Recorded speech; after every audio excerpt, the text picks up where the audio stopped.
Cerchi un podcast per vincere il Fanta, non lo conosciamo. Non siete bravi abbastanza. Suoli Fanta con i che Samu. L'analisi dei 20 acquisti più costosi del calciomercato della Serie A fin qui. Ciao Nick. Ciao, buongiorno. Si vede che è estate. Classico Che ambient estate. da classica casa estiva. Oggi facciamo una cosa un po' tanto rischiosa, perché sì è fantacalcistica, è tanto calcistica, ma ci esponiamo su quelli che sono i colpi fin qui. Hai scelto i più costosi, ci sono anche le riconferme. Hai fatto bene. Sì, I vari piccoli oppure... che altro c'è? ma non l'obbligo di riscatto, Non solo l'obbligo. nel caso in cui c'è stato il diritto di riscatto esercitato. No, aspetta. Ah, ok, sì, sì. Però Quindi- c'è anche Lucca, ad esempio. Ad Perché è stato esempio, preso a sì. 9 più 26. Cossonu, ad esempio, che invece è stato confermato. Ci Tanta sono, roba. ci sono tanti giocatori di cui parlare. Ne Yes. parleremo sia da un punto di vista calcistico e fantacalcistico, cercando di distinguere le due cose, perché ci sono alcuni nomi che possono essere interessanti da un punto di vista calcistico e meno da un punto di vista fanta e viceversa. È strano trovarsi vicini, ma non avere il microfono e quindi... Non avere sai la dove mettere le mani, possibilità cioè, abbracciamoci. No, facciamo- no, meglio di no.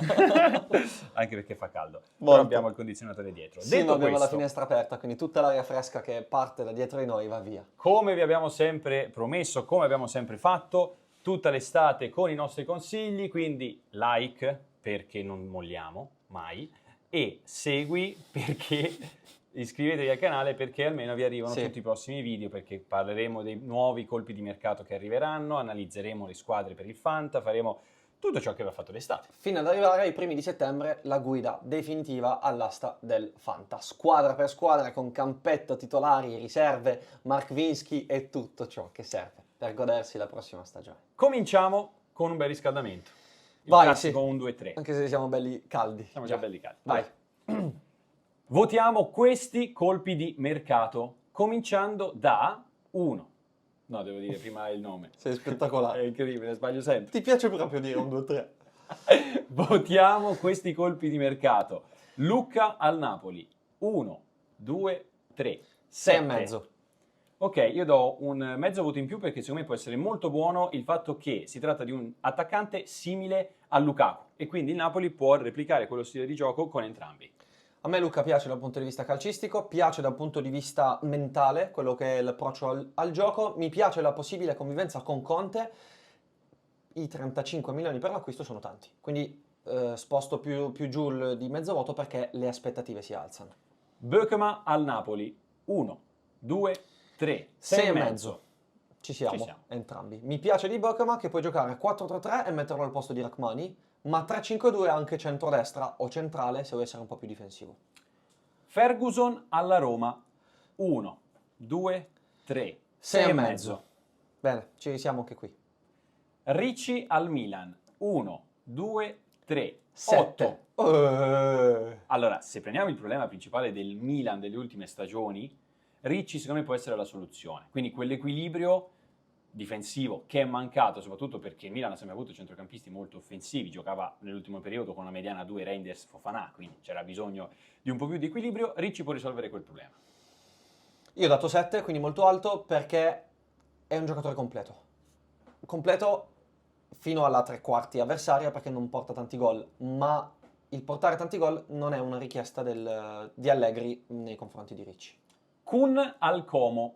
1, 2, 3. 7 meno, Come mai 7 meno? perché comunque se tu prendi la punta, ne parliamo dopo, però se prendi una punta e Diao gioca a sinistra, C'è tanta concorrenza. a destra, cioè Nico Paz deve giocare?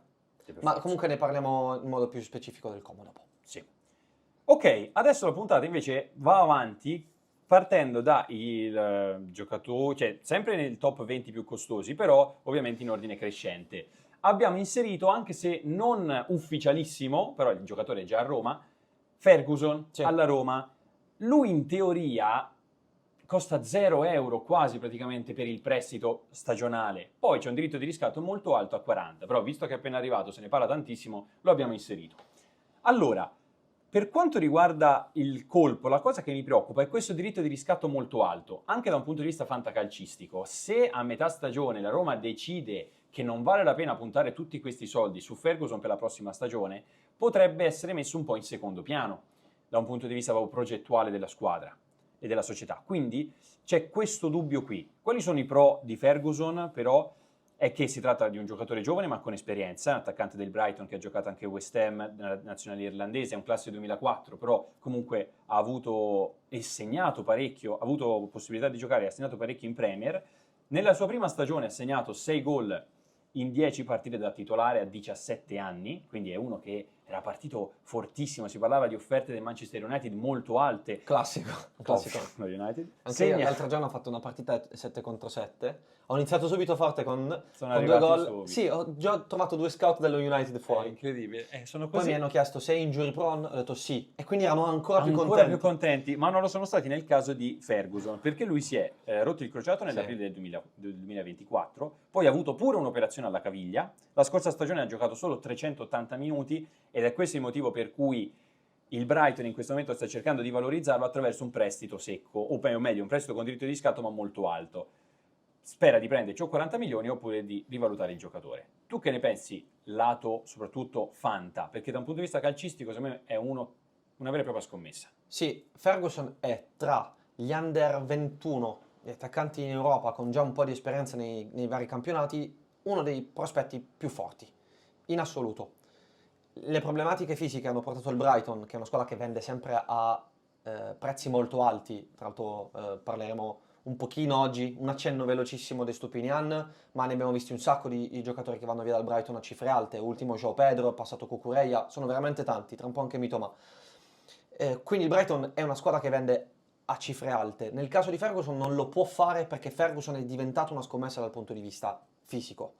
Se Gasperini riesce con lo staff a metterlo a posto, Dovbyk non dico che rischia il posto, perché la Roma è una squadra che può andare molto forte e molto avanti in campionato, chiaro ne devi fare 38 in ogni caso, ma se sei in una posizione di classifica già alta intorno a febbraio-marzo, vuol dire che sono tutti ancora coinvolti per un obiettivo molto ambizioso, ma soprattutto può andare avanti in Europa League e quindi avere uno così bravo come riserva di Dovbyk è ciò che andava fatto. Sì. Detto questo, fantacalcisticamente, se Gasperini ingrana non è importante averne 1, 2 o 3, è importante che ingrani, perché può anche essere il caso di Muriel che fa gol dalla panchina, sempre soltanto dalla panchina, Zapata che comunque segna, Malinowski che fa gol, Ilicic che fa gol, però non sempre tu riesci a fare quella cosa lì, quindi un po' ci si deve proteggere, quindi forse per il momento ancora meglio Dovbyk.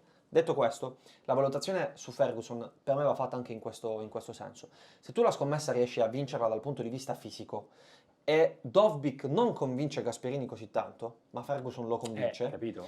tu hai già la possibilità di riscattarlo, magari lavorando un pochino sulle cifre. Non lo riscatti a 40, poi a 35, però a 35 milioni ci sta a prendere un 21enne in attacco? Sì.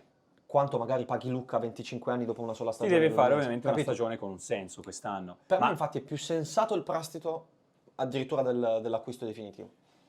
Il punto è che anche Dovbyk, poi ne parleremo nel corso delle settimane, faremo focus anche sui giocatori che già sono in Serie A, Dovbyk può effettivamente essere un rischio prendere Dovbyk al Fanta, perché magari ti ritrovi uno come Ferguson, se esplode e Dovbyk può anche giocare meno ed sarebbe il tuo top d'attacco.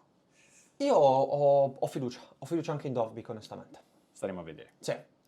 Ok, 9 milioni, Marianucci al Napoli. Allora, lato calcistico, secondo me può essere veramente un bel acquisto perché Conte, lo sappiamo, valorizza tanto anche i difensori centrali e quindi interessante da tenere d'occhio. Lato Fanta invece è uno che parte ovviamente dietro nel deserto. Per me è da prendere come titolare low cost. Perché dico questo? Perché secondo me va in prestito in un'altra Secondo te va squadra. in prestito? Sì, perché sono troppi.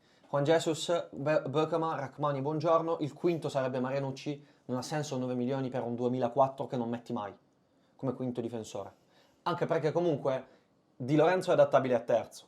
Olivera è adattabile a terzo. Quindi non è che tu proprio hai Ma necessità secondo me di soldi. può anche restare come praticamente sarebbe la quarta opzione. La quinta, c'è Juan Jesus. C'è Juan Jesus, ok, però magari Conte può puntare più a valorizzare uno come Marianucci piuttosto che mettere Juan Jesus. Ci sta ed è probabilmente quello che farei io. Ma Juan Jesus di nuovo quest'anno ha Ha giocato fatto bene, sì.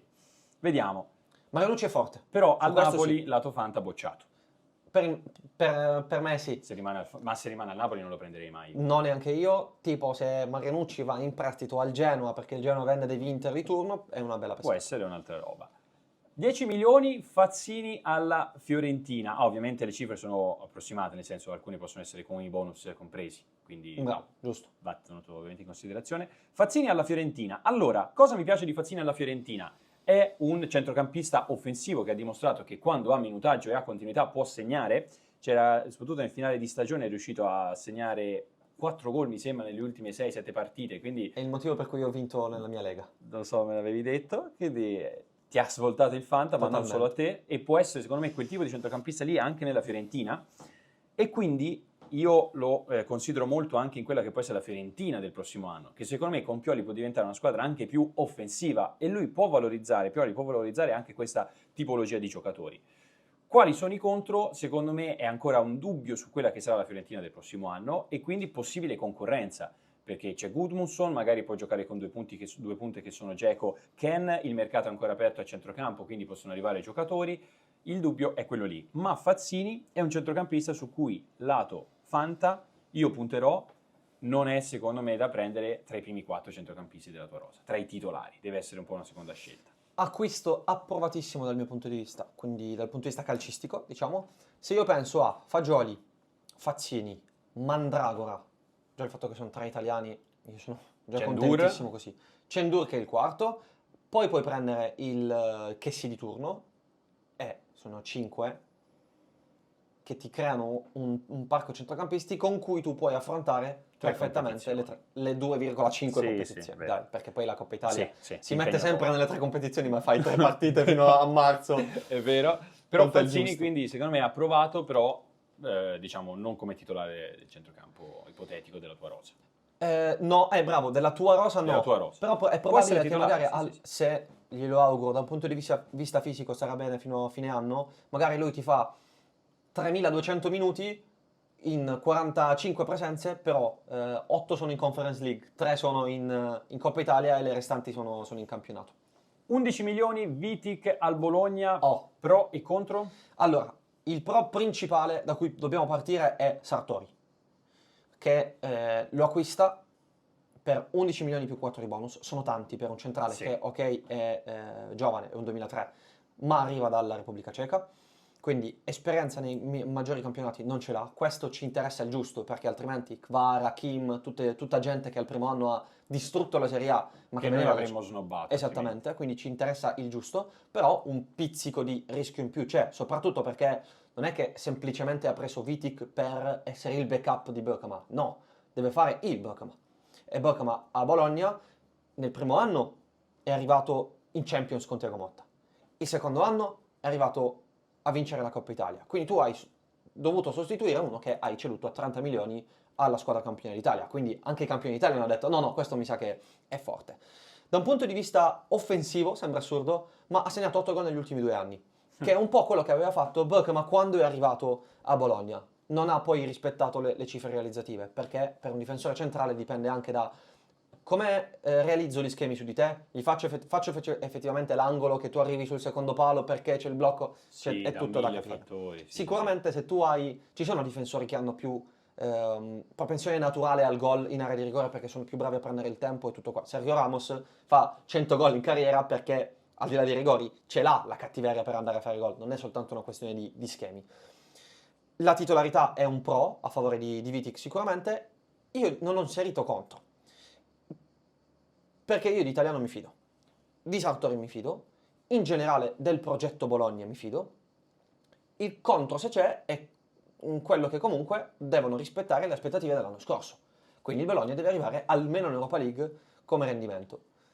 Il contro ce lo trovo Ci sta. Fanta solo, questo è più personale, nella costruzione della rosa, cioè Viti che io non mi fido a tal punto da farlo diventare uno dei miei titolari, ok, nella mia rosa, e allo stesso tempo se devo andare sulle seconde linee, quando vado sulle seconde linee I magari terzini, preferisco il resto. un terzino che può portarmi qualche bonus.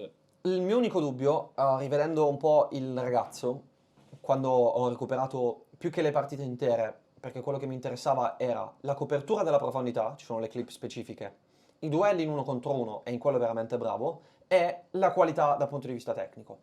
Tecnicamente ha personalità, quindi è provato. Duelli 1 contro 1, bene. Copertura della profondità, bene, ma in Repubblica Ceca aveva 30-35 metri da difendere. Con l'italiano saranno 50. E gli attaccanti della Serie A sono di livello più alto. Per questo ci può essere un rischio, che è quello che dicevamo nella puntata precedente. Parentesi, andate a recuperarla, quella sullo studio degli allenatori. Adattarsi al calcio italiano è complicatissimo. E sostituire Bukema, già pronto a farlo, con uno che comunque prendi dalla Repubblica Ceca è un rischio. Che a noi piace, perché appunto ho citato Kvara, ho citato Kim, però significa qualcosa dal punto di vista societario. Il Bologna sta sostituendo un ottimo giocatore con una scommessa.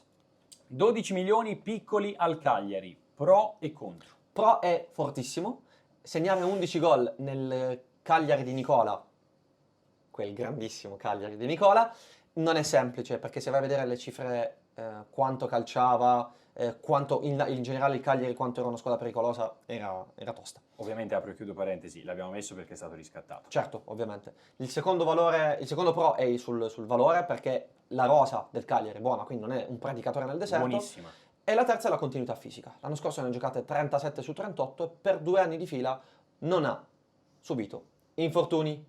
Toccati, caro Roberto. Allora, lato Fanta, Piccoli può essere il terzo attaccante delle vostre rose. Sì, Soprattutto se prendete un big e pagate tanto, lui può essere quel tipo di giocatore lì che comunque in qualche modo la doppia cifra te la porta, secondo me, tranquillamente, soprattutto perché è l'attaccante titolare che se ne può giocare, fisico permettendo, 38 su 38 perché non ha grande concorrenza da davanti, di una squadra che può essere anche produttiva. C'è il dubbio Pisacane, ok, è normale, però potremmo vedere una squadra più propositiva e offensiva rispetto a quella vista con Nicola. Quindi può far bene, io ci punto molto. ho un solo contro, il fatto che mediaticamente, per quanto se ne parla bene del ragazzo, il prezzo si alzi.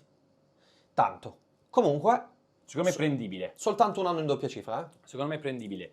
13 milioni Gudmundsson riscattato dalla Fiorentina. Pro e contro. C'è il dubbio ancora da un punto di vista di quello che può essere la Fiorentina, quindi in che ruolo, con quali compiti specifici può giocare. Sarà la seconda punta al fianco di Ken, potrebbe giocare un po' più arretrato, quindi con più compiti difensivi. Secondo me è più la prima opzione. Cioè io Gudmundsson lo vedo proprio come attaccante puro, spalla dell'attaccante centrale che sarà Ken. Mi è venuta un po' una idea folle. Ovvero? Secondo me giocano 3-5-2 quest'anno, perché ti ho detto centrocampisti come Abbondanza Fazzini, al Fagioli, centrocampo. e un po' vanno anche protetti. Ma Gudmundsson mezzala. Allora, lui ha Per giocato me nel Genoa non è male e come quasi cosa, eh. faceva la mezzala, Esatto, di fatto, perché esatto. comunque, anzi in un certo periodo ha fatto, mi sembra, proprio la mezzala, perché c'era pure Messias che era tornato anche dall'infortunio. Mi sa di sì. Quindi Era un 3-4-2-1 in sì, cui uno di diciamo due che entrava comunque tanto. aveva comunque tanti compiti difensivi, quindi secondo me la può pure fare, però non credo che sia la soluzione di partenza, è più No. una soluzione a partita in corso se necessario. Anche perché Per in mettere questo Ken e caso, Dzeko. con la conference di mezzo, comunque Dzeko non è un 27enne, quindi dovrà riposare. Le caratteristiche e dati su Gudmundsson per citare dei contro. Allora, nel suo anno da 10 gol al Genoa, che è stato spettacolare, ne ha segnati 4,1 in più rispetto a quelli attesi. E noi, dell'over performance, Non ci siamo i siamo nemici, fidati. ovviamente. L'anno scorso soltanto ottavo percentile per gol attesi, il che significa che il 92% degli attaccanti erano più pericolosi di lui in Europa. Ma 98% di precisione passaggi. 98 O meglio, 98esimo percentile. 98esimo percentile. 98% sarebbe spettacolare. 98esimo percentile significa che solo il 2% hanno fatto meglio di lui. Questa si configura proprio una mezzala offensiva, ragazzi. Si configura proprio da questi dati. Mentre nei pro io metto Pioli, che lavora bene sulla valorizzazione dei singoli. Il secondo anno a Firenze, che è sempre più semplice per l'adattamento, le sue qualità, tecnicamente un giocatore molto valido. E quarto, non per ultimo, per importanza, la serenità ritrovata. Perché, l'ho detto anche lui, potrebbe giungere al termine la questione processo in Islanda, che comunque è un peso in meno mentalmente. Non so se ci punterò al Fanta, sai però. Listato comunque, ovviamente, giustamente listato attaccante. Non lo so. Io se tipo tra Da vedere. Gudmundsson e Piccoli preferisco Piccoli. Nettamente, non c'è proprio paragone. 13 milioni, Perrone riscattato dal Como. Anche qua pro e contro, focus più calcistico, nel senso secondo me è un giocatore che si sposa benissimo con il gioco di Fabregas. A proposito di percentili, quindi ci permettono di inquadrare il giocatore. Lui rientra nell'87esimo percentile per passaggi tentati, addirittura 95esimo per percentuale di passaggi completati. Però, lato Fanta, non è offensivo, ha segnato 2 gol in 71 presenze in carriera e poi potrebbe persino non essere comunque titolarissimo, perché abbiamo detto che Cacré e Dacugna, Più un come- altro che vi dico adesso, secondo me. ora ci arriviamo, come due centrocampisti hanno fatto molto bene e quindi lato Fanta non ci punterò. Tra l'altro, allora, il Como, più probabilmente della Fiorentina, ha una squadra come profondità per affrontare la terza competizione. Ma è preventiva, cioè probabilmente, Sì. siccome hanno dato per scontato che lo fanno quest'anno, cioè ci arrivano in Europa quest'anno, tutto da vedere, perché le aspettative iniziano ad essere sempre più alte e quindi diventa più complicato gestirle. Assolutamente. Loro hanno a centrocampo Perrone, Cacré, Dacugna, giocatori che citerò tra un po', e poi in avanti tutti quelli che adesso analizziamo che hanno preso, più un altro che arriverà, perché comunque si parla di Morata sempre più vicino, sì. perché Ora ci già siamo, così c'è abbondanza. Osimhen al Galatasaray, quindi ci siamo. Sì, esatto. Di Perrone dico che è un giocatore perfettamente adatto a ciò che chiede Fabregas. Nel 95esimo percentile per passaggi completati in percentuale c'è un'aggiunta che voglio fare, perché mi ricordo una intervista post partita di Fabregas che parla di Perrone e dice: sta migliorando tantissimo nei passaggi in avanti, quelli che sono i passaggi progressivi, semplicemente alzare la testa e guardare in avanti, perché Perrone aveva un po' il difetto di Passaggini. te la do che me la ridai, ok? Quando i tifosi della Roma parlavano di Nzonzi, Nzonzi è una sedia, gli dai la palla te la ridai indietro. Perone faceva un po' questo, sta migliorando tanto anche nella gestione della palla in avanti. A me il progetto Como piace tanto, però non voglio parlarne così tanto bene per alzare le È aspettative. comunque adesso da scoprire, che è perché rischioso. cambiano tante cose, Esatto, cambiano le aspettative e esattamente. cambiano tanti giocatori. Tra cui Addai per 14 milioni che arriva appunto al Como. Sì. Ma prima, come giocherà il Como? Perché è arrivato Addai, Baturina, Kun, c'era già Diao, Strefezza, Nico Paz, chi gioca? Allora, secondo me, considerando che ovviamente li vedremo tutti, quelli che vedremo di più li vedremo in questa forma.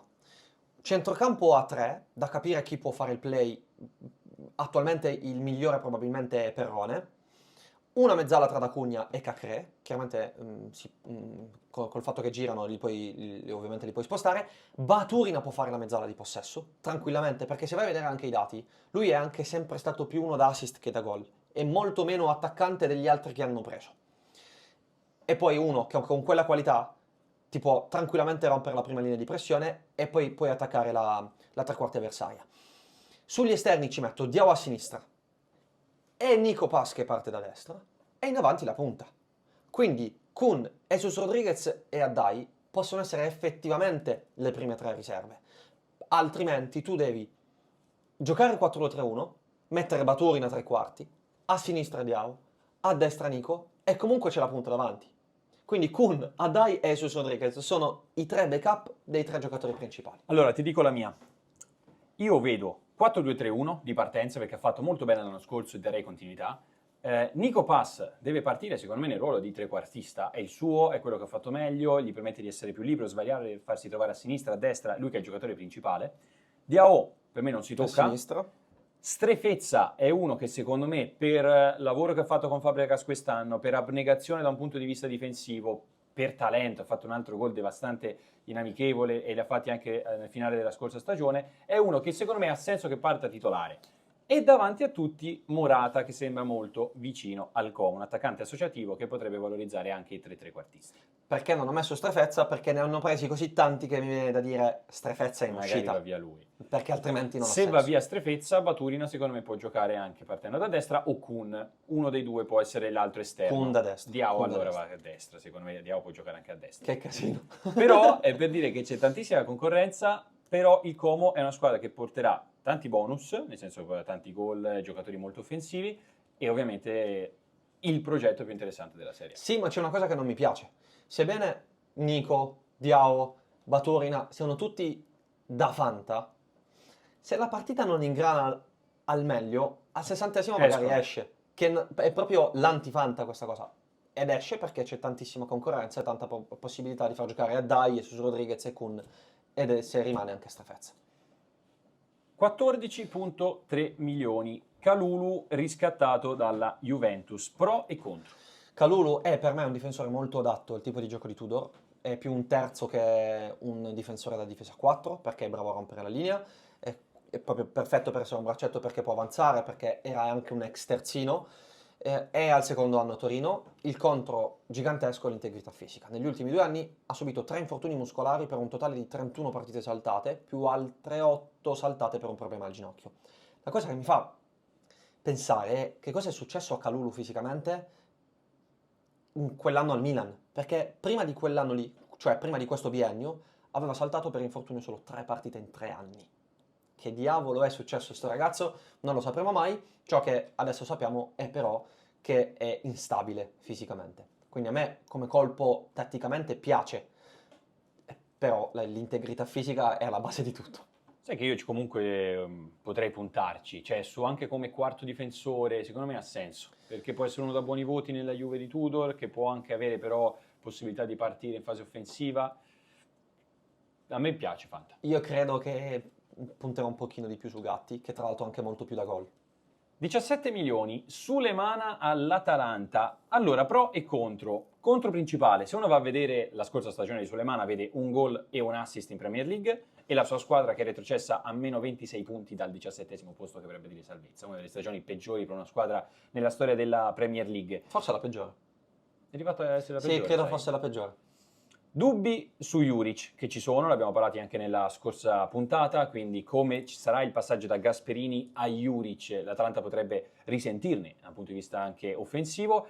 Lui in generale non è un bomber perché ha segnato 10 gol soltanto in Danimarca nella stagione 20-21, altrimenti il suo record è di 4 gol stagionali. E per di più è uno anche che ha avuto infortuni in carriera, l'anno scorso ha saltato 10 partite, l'anno prima 24, sempre per problemi muscolari o articolari. Ok, ha anche dei pro questo ragazzo qui. Allora, il primo pro è che comunque Lookman sembra in partenza. Si potrebbe liberare spazio per lui perché il ruolo è lo stesso. Passa dal Southampton, ripeto, ultimissimo in Premier League, ad una squadra complessivamente molto superiore come l'Atalanta e quindi il contesto può fare la differenza. Io ho ripreso alcune partite di Sulemana del Southampton. Era a predicare nel deserto. Il niente assoluto. Lui è uno molto veloce, un dribblatore, un contropiedista. In tantissime occasioni lo vedevi partire palla al piede cercando di far salire la squadra e rimaneva solissimo contro 3-4 difensori.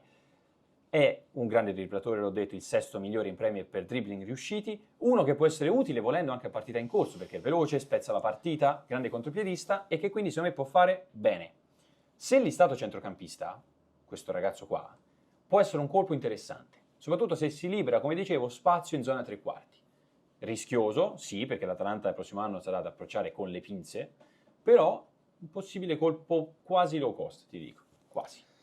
Da Lookman a Sulemana È un grande passaggio, così come da Gasperini a Juric. Per questo i rischi sono tanti. Però secondo me può valerne la pena. C'è Anor per 17 milioni all'Atalanta. Giocherà per te? sì, hanno investito tanto, ma non sarà il titolare, per me ne prendono un altro a sinistra. Anche perché tu prendi un 2008 e hai anche la Champions, è veramente difficile. 17 milioni ovviamente sono legati non tanto al valore attuale, ma al potenziale. L'Atalanta ha tanto da spendere, quindi ci sta che faccia colpi di questo tipo, anche perché se tu tieni Anaur 3 anni, hai già completato l'ammortamento del cartellino e quindi la plusvalenza di anche se lo vendi a 15 comunque riesci a fare una plusvalenza e ci sta che tu lo venda a 15 un ragazzo che è neanche maggiorenne adesso. Da un punto di vista tecnico non è tipo Ruggeri, ok? Cioè non è uno molto molto sensibile come palla al piede, ma è uno atletico, uno che va, uno che ha gamba, uno adatto al 3-4-2-1 classico di Juric. Per me ne prendono un altro, quindi io non ci punterò più di tanto. Su Estupinian, che però non è ufficiale per una cifra attorno ai 18 milioni al Milan, invece? Io lo approvo tanto, Estupinian, perché è un ragazzo che ho visto 2 volte dal vivo. L'ho visto ad Anfield l'anno scorso in Liverpool-Brighton, tra l'altro contro Salah, quindi l'ho testato al massimo della difficoltà, e l'anno precedente l'ho visto in casa contro il Manchester City, contro Bernardo Silva, e da quelle parti si aggirava anche De Bruyne. Non semplice anche in quel caso, e in entrambe le situazioni non ha sfigurato. Quindi difensivamente. Anche difensivamente, sì. Avevo scritto nei miei appunti. Gamba incredibile, poche parole, gamba incredibile, a volte disattento. Ok. Che sembra la descrizione di Teo Hernandez. Tra l'altro, tecnicamente Stupinian è un po' sottovalutato, cioè è uno che sa battere le punizioni, è uno che nel Brighton batteva anche i calci d'angolo, è uno che, dando un'occhiata ai dati, il contributo al gol nell'ultimo triennio è lo stesso di Teo Hernandez, 0,24-0,22 gol più assist ogni 90 minuti. Anche la pericolosità, quindi gol più assist attesi. Se vai a dare un'occhiata ai tocchi in aria, sono due giocatori, cioè mi sembra che, considerando che sappiamo che il Milan lavora tanto con i dati, abbiano cercato un comparabile di Teo Hernandez. Adesso, può sostituire Teo Hernandez? Se è l'ultimo Teo Hernandez, sì, anche lui a piede invertito. Se invece è il miglior Teo Hernandez, probabilmente il soffitto del rendimento di Estupinian non arriva al soffitto di Teo Hernandez. Ma il valore medio di Stupinian, rispetto anche a ciò che può chiedere Allegri, è buono. Quindi per me è un colpo approvato perché arriva anche nel prime della carriera in termini di età, 28 anni, quindi un giocatore formato e per cifre contenute. A proposito di comparabili, Baturina 18 milioni al Como è il comparabile di Nico Pass, secondo me. È giocato nella Dinamo Zagabria come trequartista, proprio di un 4-2-3-1, quindi un giocatore che secondo me quando Nico Pass andrà via, perché il prossimo anno in qualche modo secondo me Nico Pass andrà sicuramente via, Sì. Baturina può essere quel tipo di giocatore lì. Per questo io mi aspettavo un Nico Pass in partenza già quest'estate, perché avevano preso Baturina. Probabilmente se l'aspettavano anche Probabilmente forse se lo aspettavano anche Marella di ha preso scatto del Real. Mastantuono. Comunque sia, il punto è che alla fine Nico Pass rimane anche quest'anno e sposa il concetto che dicevamo prima, cioè un Como che ha una rosa così larga già quest'anno senza coppe, magari in prospettiva per il prossimo anno. L'obiettivo è quello di integrare questi giocatori all'interno del sistema Fabregas in modo che il prossimo anno sono già appunto al 100%. Magari Baturina in questo momento non sarà titolare, il prossimo anno potrebbero esserlo e quindi potrà essere già pronto. Però Baturina per me giocherà tanto, Tantissimo. a partita in corso, ma anche dall'inizio, Sì. perché è duttile, può giocare il trequartista sul ruolo principale, ma lo vedrei benissimo anche a destra, anche a sinistra, perché è anche un buon costruttore, cioè uno che se parte da destra, gli riceve palla da quella parte, può riuscire a trovarti il compagno, può accentrarsi, quindi è uno che può fare molto bene. Ha ottimi numeri, nelle ultime 3 stagioni ha portato 15 gol e 27 assist, ottime anche dati da un punto di vista di caratteristiche, tra dribbling, occasioni create, assist attesi, eccetera, eccetera. C'è il dubbio concorrenza e prezzo. Io ci punterei soltanto come scommessa degli ultimi 3 centrocampisti della mia rosa.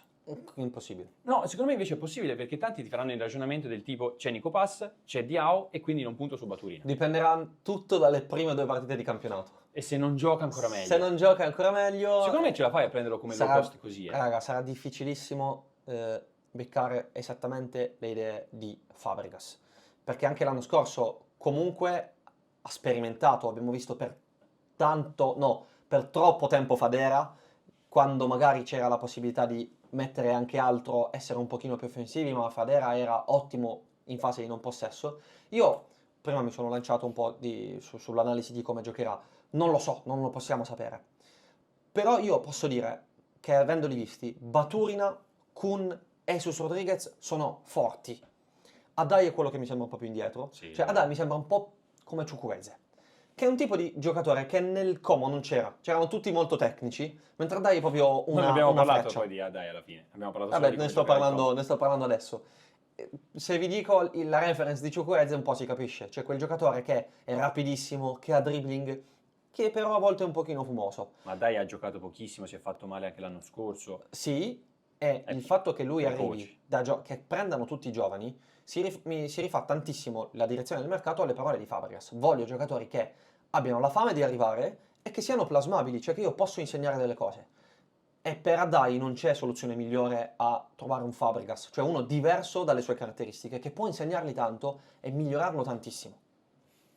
Kun mi piace molto. Kun o Baturina, quindi? Kun che arriva al Como per 19 milioni. Io Kun, mi sa che avevo già detto la settimana scorsa, le rivedo tanto in Kun le caratteristiche del finto esterno mancino che parte da destra, che è un po' il David Silva, con cui Fabregas ha giocato tanto tempo, che è un po' il Bernardo Silva, che invece fa parte del calcio di Guardiola. Kun è un esterno destro mancino, non velocissimo, ma molto tecnico, che ha fatto tanti gol l'anno scorso, ma per un'unica stagione ha fatto così tanti gol. Chi prendi quindi? C'è qualcuno su cui punti? Tra Kun, Baturina, Adai, anche se ho capito, insomma, lo metti dopo. Kun, Baturina, Nicopas e Diao sono i principali 4. Ok, Gli altri puoi due puntare. vanno più sotto. Di questi 4, comunque, io mi fido di più di quelli che ho già visto. Ok, Nico Ma e Diao. Diao, grande overperformance. Attenzione. Aspetta, Diao verrà pagato tanto. Nicopas verrà pagato tanto perché è Tantissimo. fortissimo ed è giusto, comunque è una quasi certezza.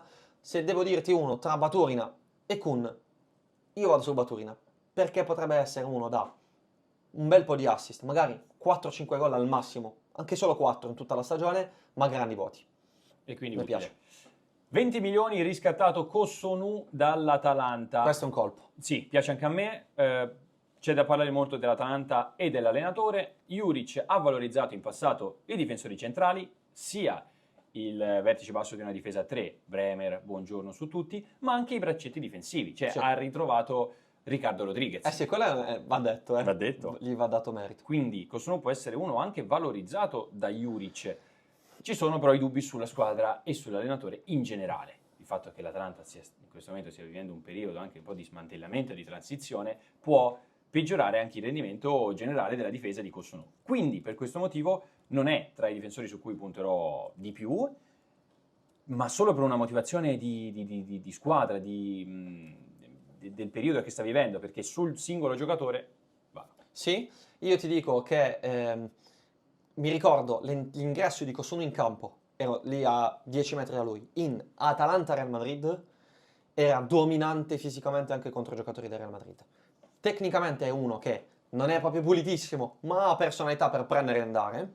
A me è un ragazzo che piace tantissimo, ma gli infortuni che ha avuto mi fanno dire, ok, aspetta un secondo, nonostante Juric sia molto bravo con i difensori. Jesus Rodriguez al Como per 22,5 milioni.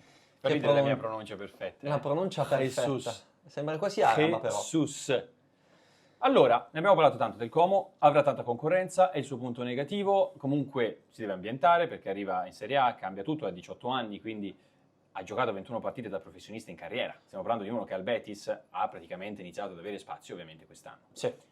Però Dicevamo la stessa cosa per Diao. è vero, infatti... Ma non tutti sono Diao. Non tutti sono Diao. Però caratteristiche molto positive, è uno che comunque dal punto di vista del dribbling è un giocatore molto interessante, un po' meno, perlomeno al Betis l'anno scorso, dal punto di vista della produzione offensiva. Dati bassi per quanto riguarda i tiri P90, dati bassi per quanto riguarda gli assist attesi, però con il pallone è uno che ovviamente ci sa fare. È bellissima perché è la new wave degli esterni spagnoli. L'ondata di esterni spagnoli tecnici degli anni di Fabregas era Silva, Pedro, Villa, che però è una punta che Grandi partiva passatori, dall'esterno. ottimi nella gestione del pallone. Trequartisti laterali. Grande visione, sì. Adesso invece Nico Williams, Yamal, Jesus Rodriguez sono molto più Velocissimi, ali pure, dribblatori. che è ciò che mancava alla Spagna. E adesso hanno anche questo, quindi infatti sono quasi imbattibili. Manca la punta forte, attenzione a Omar Odion, punta del Porto 2004. Non punterò su Jesus Rodriguez. Allora, per me può essere un super sub clamorosa perché ha velocità, dribbling, comunque vedendo come calcia in porta, calcia in modo anche abbastanza cattivo, però mi sembra più un acquisto in ottica prossima stagione. Detto questo, sull'ambientamento, una specifica. Il Como ha agito molto in anticipo, ce li ha praticamente tutti in ritiro. Questo fa tanto, perché tu puoi allenarti un mese e una settimana prima dell'inizio del campionato con tutti in squadra. Fa tantissimo. Vero? Infatti il Como ha quasi fatto il mercato praticamente. Sì, manca un po' la difesa. 23 milioni, Ricci al Milan. Io prima gli ho dato un bell'otto. Perché? Perché la stagione 23-24 con Pioli il Milan ha avuto la 10ª difesa per gol attesi contro l'8ª difesa l'anno scorso con Fonseca e con Seisao. Ricci può dare equilibrio finalmente a questa squadra. Lato calcio per me approvatissimo.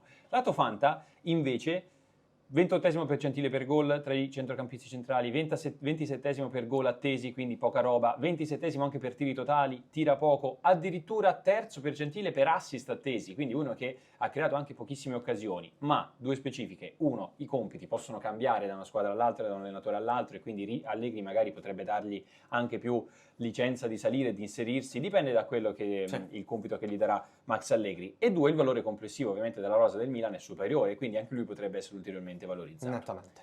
Quindi per me comunque rimane un acquisto ottimo, più lato calcio che lato Fanta. Non ci punterò al Fanta, ma è un acquisto generalmente approvato. Sì, tra l'altro la bellezza di Ricci sta nel fatto che per il Milan è un acquisto che non è così tanto oneroso. Per dirti, i 23 milioni per Ricci per me sono spesi molto meglio dei 40 eventuali per Yashari. Oh, 40 sono tanti. Mentre i 23 per Ricci sono tra il giusto e il quasi poco, cioè è quasi un affare. Sì, è un buon acquisto. Ricci è uno che nell'Empoli faceva il play, centrocampo a 3. Nel Toro di Juric, che è tutta un'altra vita, ha fatto il centrocampista a 2 che andava uomo su uomo. Nel Toro di Vanoli ha fatto un'altra cosa anche da mezzala. Spalletti l'ho visto come play di un centrocampo a 3. Questo è un ragazzo che ha una completezza di caratteristiche da 3 quarti a 3 quarti che permette al Milan di fare più cose. Il Milan ha finalmente un primo costruttore di alto livello, perché Fofana è quasi più un equilibratore, uno che sa anche portare palla. Reinders non era un primo costruttore, era un rifinitore. Adesso a Ricci, anche Modric, per me è un grande acquisto. Sono stati proprio bravi a prenderlo nel momento giusto, per italiano, e quindi plus per la nostra nazionale. 23 milioni Bonni all'Inter. Ma, visto che adesso entriamo nella parte più difficile, Sì. acquisti più costosi, ci sono più milioni in ballo, dobbiamo essere belli precisi. Alcuni spesi anche da noi. Andiamo con un bel 1, 2, 3 sulle varie categorie di Bonni, ok? Vai, sì. Quindi, Bonni all'Inter, votiamo le sue caratteristiche. Finalizzazione 1, 2, 3. 5,5. 5 pieno per me. Do fiducia perché io credo che sia da migliorare tantissimo, che abbia un potenziale gigantesco, ma che dipende anche dalla squadra in cui giochi. Negli ultimi 3 mesi a Parma partiva da 60 metri dalla porta avversaria, quindi era più complicato. Gioco con i compagni 1, 2, 3. 8,5. Sì, siamo alti. È un finto 9, di fatto. È uno molto bravo nel gioco con i compagni. Attaccante di 1,90 che ha visione, dribbling e passaggio, cercali, sono pochi. Fase di non possesso 1, 2, 3, 7,5. È uno che comunque si può sacrificare, Sì, e lo quindi l'ha fatto nel Parma, lo può fare benissimo anche nell'Inter se gli viene richiesto Sì. da Chivu. Rapporto qualità-prezzo 1, 2, 3, 6. 7. Gli do un po' più basso, gli do un po' più basso. Stiamo parlando comunque di uno che noi abbiamo visto ad un buonissimo livello, ok, ma che fino a metà stagione avevamo dubbi sulla sua titolarità Sì. nel Parma. Quindi comunque No. siamo... Avevi. No, l'allenatore aveva, però, quindi secondo me comunque non è stato pagato pochissimo. Perciò gli do 6, che comunque è sufficiente. 2003 attaccante nel giro dell'Under 21 francese. Già non sai neanche il nome, già soltanto per queste Dici, caratteristiche vale su parti più da di 20 15 milioni. Voto Fanta per l'anno prossimo. 1, 2, 3. 5,5? 6 proprio del tipo che secondo me va a completare il tuo reparto ben oltre i tuoi 3 attaccanti. C'è il rischio di non prenderlo perché comunque essendo passato all'Inter un po' di hype l'ho avuto quest'estate e come potrebbe essere pagato di più del suo reale valore. Dipende da se arriva Lookman, come giocano, rimane Thuram. Di partenza attualmente un 5,5 per le qualità, insomma, Sì. è un potenziale alto. Quindi, per ricapitolare, io per quanto riguarda Bonni difficilmente riuscirò a prenderlo perché comunque sarà pagato di più secondo me e quindi direi di passare al prossimo. Sì, no, aspetta, c'ho un dato interessante sulla questione gol o non fa gol. Ok? È effettivamente uno dei peggiori attaccanti in Europa, sesto percentile per gol senza rigori. Ma anche Basso. perché il Parma ha costruito pochissimo nella seconda parte di Netta stagione. underperformance. Underperformance di 3 gol e mezzo e quindi il non saper finalizzare, infatti gli abbiamo dato un voto bassino, però mi fa sperare per il miglioramento nel corso della sua vita, a patto che non è detto che debba essere necessariamente un attaccante da 20 gol a stagione, può anche essere molto utile se ne fa 10 con 10 assist, anche se quando si alza il livello si devono alzare anche le cifre. Però mi fa ben sperare il dato sulla qualità media dei tiri, 0,12 gol attesi per ogni tiro. Significa che anche in un sistema difficile lui è stato in grado, anche grazie ai compagni, ma comunque ha generato delle occasioni ad alta percentuale. Quindi il problema non è nel costruirle, ma nel finalizzare. Sì. Il costruire è difficile da mettere dentro nel bagaglio tecnico, il finalizzare ci puoi lavorare. 23,5 milioni. El Ainaoui alla Roma. Pro e contro. Allora, il pro è Giampiero Gasperini. Sì. Il pro di El Ainaoui è la caratteristica le caratteristiche tecniche e fisiche perfettamente plasmabili da Gasperini, perché è uno intenso, è uno grosso fisicamente, è uno che ha una prima costruzione basilare ma efficace, ha una buona invasione dell'area di rigore, ma niente di che ancora, nonostante gli 8 gol dell'anno scorso, però 3 sono su rigore, di cui tra l'altro 3,49 performance, e noi come al solito la evitiamo. Per me è un buon acquisto, non vale probabilmente neanche la metà di Richard Rios, che invece è un centrocampista di altissimo livello. Non c'è paragone dal punto di vista tecnico, Richard Rios ha sensibilità, El Nanaoui invece è un po' più basilare, un po' più normale, mettiamola così, però io l'ho definito una sorta di midi Ederson, cioè uno che arriva con caratteristiche fisiche e tecniche buone, che tu puoi migliorare con il lavoro. Tanto, vicino a Conè, metti me, metti te, vanno bene tutti. 25 milioni Noah Lang al Napoli, acquisto da valutare bene. Quindi votiamo Noah Lang e le sue caratteristiche. Finalizzazione 1, 2, 3, 8. 7. Alto, molto alto, e per essere un esterno l'anno scorso nel PSV quinto miglior giocatore per gol più assist, e soprattutto anche l'anno scorso comunque in buona overperformance, quindi molto preciso. Ovvio, per essere un esterno. Per essere un esterno. Fosse stato un attaccante centrale avrei abbassato. Gioco con i compagni 1, 2, 3, 7. 6,5. Io comunque 7 glielo do. Tu Ok. dici un po' egoista? No, è anarchico. Anarchico, È un esterno che tu puoi definire egoista, ma puoi definire anche positivamente anarchico, perché è uno che prende palla e va. Però dipenderà da Conte, se lo farà andare o no. Vero. A proposito di Conte, fase di non possesso. 1, 2, 3, 5,5. E quel mezzo voto, altrimenti sarebbe stato 5, è comunque nella fiducia su Conte, che può entrargli nella mente, come ha fatto con Neres, come ha fatto con Politano. Deve, altrimenti non gioca. Non gioca. Ma proprio non si discute. La fase di non possesso di Noah Lang deve essere 8 per giocare con Conte. Qualità-prezzo 1, 2, 3, 8. 7. Per me è molto forte. Per me, l'ho visto più volte, secondo me è veramente forte. Non abbiamo troppa paura sul passaggio, in questo caso dal calcio olandese al calcio italiano, perché D'accordo. comunque rientra in un contesto estremamente positivo, come quello che può essere quello del Napoli l'anno prossimo. De Bruyne, Lukaku, tutti i giocatori che permettono ai compagni di giocare bene. Sì. Quindi anche lui può essere valorizzato di conseguenza. Voto al Fanta. 1, 2, 3, 6,5. Ma perché ne stiamo parlando come attaccanti? Sì, bisogna vedere come lo listano, ovviamente. Però io ti dico, non vado troppo in alto, perché il Napoli può ancora giocare 3-5-2. Ok, però da centrocampista io lo avrei alzato molto. Tipo anche 7,5. Ci sta. Perché fa tanta differenza Ci quello, sta. e lo sappiamo, Sì. mentre invece mettici un po' il dubbio formazione, mettici comunque il ruolo da attaccante, si abbassa. È il dubbio Conte. Vero. Però, generalmente, io su Noah Lang punterò, se listato, centrocampista. Se listato attaccante non riuscirò a prenderlo, mi fermerò prima, lo dico già. Pro e contro. Allora, sono più o meno quelli che abbiamo detto, diciamo così, li andiamo a specificare un pochino meglio. I pro sono quelli di Conte, la presenza di Conte, la presenza secondo me di una squadra che ha alzato il valore complessivo rispetto allo scorso anno con l'arrivo tra tutti di De Bruyne, secondo me può permettere a questa squadra di alzare molto il livello. Ci metto la sua precisione sia da un punto di vista di gol portati che di assist, quindi è uno che con il pallone sa essere molto molto pericoloso.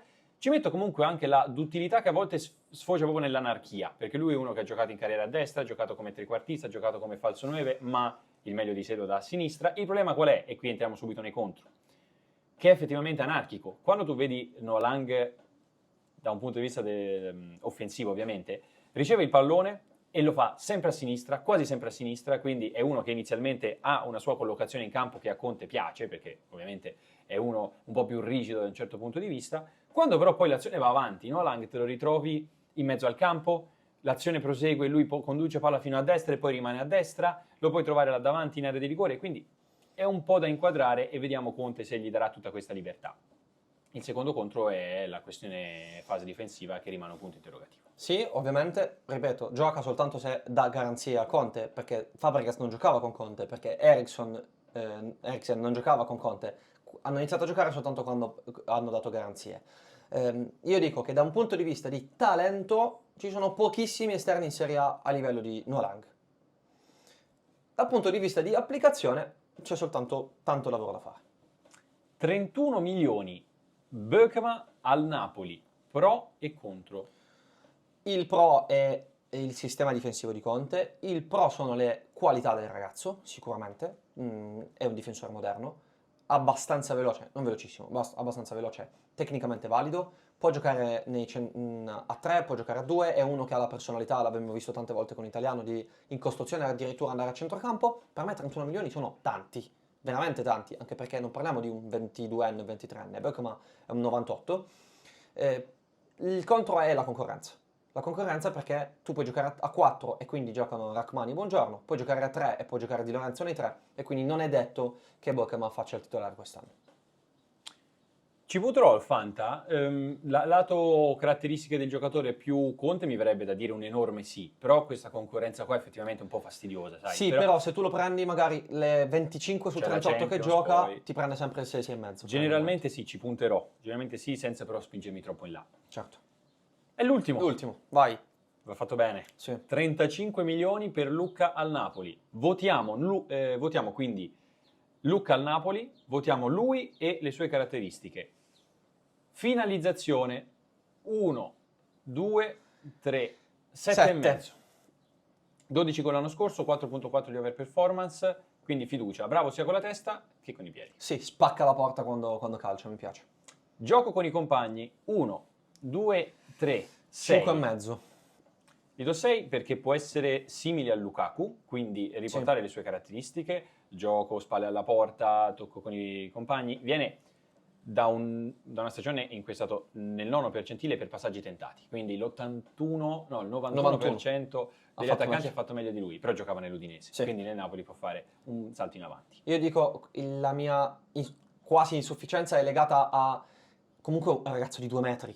Cioè è proprio difficile anche poi Sì. giocare tanto con i compagni.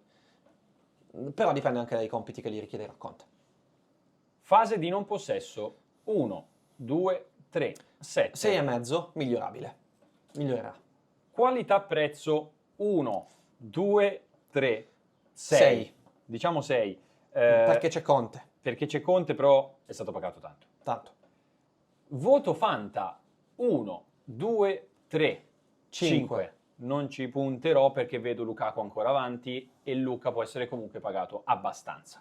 Sì, c'è la Champions per 8 partite. Succede che magari hai la partita importante di Champions e quindi ti fidi più di Lukaku. Metti Lukaku. Quindi nel pre-Champions e Può post-Champions, giocare Luca. magari in partite più semplici potrebbe giocare Luka, Sì. di cui Conte può fidarsi anche fin da subito. Quindi generalmente che fai? Credo di puntare altrove se i prezzi sono elevati. Tra Lucca e il piccoli di turno, magari preferisco piccoli. È finita questa puntata? Anche È questa è quasi andata. finita la mia permanenza nella Puglia. Finalmente. Purtroppo sto per essere cacciato. Noi ci becchiamo per la prossima puntata di Olifanta, quindi iscrivetevi al canale, parleremo ancora di colpi di mercato, studieremo giocatori, allenatori, faremo tutto ciò che ci piace e vi piace, spero. C'è tanto da dire ancora, anche perché manca un mesetto e 10 giorni circa alla guida all'asta definitiva e poi Olifanta un pochino cambierà pelle. Un po' come Samuele che però la pelle ha già cambiato L'ha già perché cambiata. si è ustionato sotto Sono il messo sole. avanti. Stai mettendo la crema? Purtroppo troppo poco. Dopo La crema non va anche messa, quello. deve diventare Verissimo. molto bene. Ci becchiamo alla prossima puntata qua sul canale di Gazzetta dello Sport. Ciao ragazzi.